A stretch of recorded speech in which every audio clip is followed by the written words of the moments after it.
81 days until the presidential election.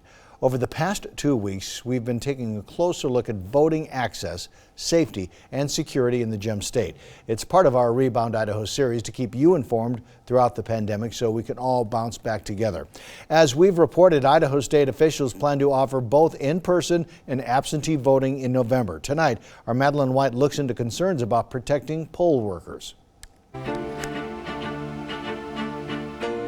The World Health Organization says that evidence suggests that people over the age of 60 are at higher risk for severe illness from COVID-19.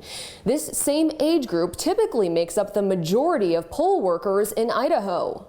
Miranda Garza has voted. In my poll working class, I was at 42. I was by far one of the youngest people in the room. Jamie BORGE says she worked at an Ada County poll earlier this year before the coronavirus took hold of Idaho. Poll workers typically work about 14-hour days on election day, and November 3rd is on a weekday. You don't leave, you work the whole day. So it's surprising to me that some seniors are up for that, but they have the schedules if they're retired to have the time to do that, whereas a lot of working people can't just take a whole day off and do that. Jamie says she's not doing it again this year and that she'd prefer an absentee-only general election like the primary was in the spring. I mean, the last thing I want to do is have somebody giving of themselves to be a poll worker and then contracting coronavirus and ending their lives. It's incredibly sad and scary. I mean, it's not okay to ask people to do that.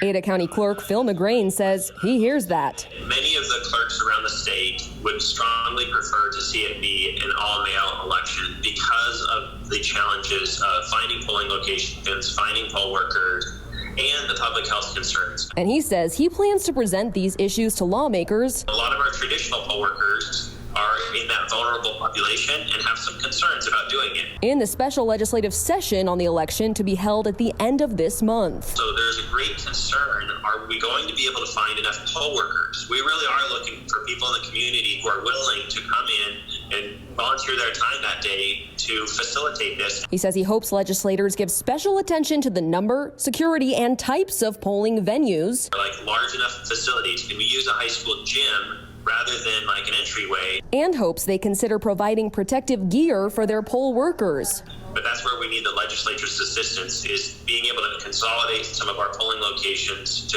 address the concerns like finding poll workers. Phil says it's relieving to know that about 40% of the state's registered voters have already requested an absentee ballot, meaning polls may not be as crowded as they were in years past. We'll keep you updated on how the state plans to protect poll workers on the November 3rd election. Poll workers are paid for their time in the roughly 900 precincts across the Gem State. If you feel comfortable risking it and would like to learn how to apply, contact your county clerk for more information. Madeline White, Idaho News 6. Dr. Anthony Fauci has said as long as guidelines are followed, he thinks in-person voting can happen safely, though he says vulnerable populations are better off voting absentee.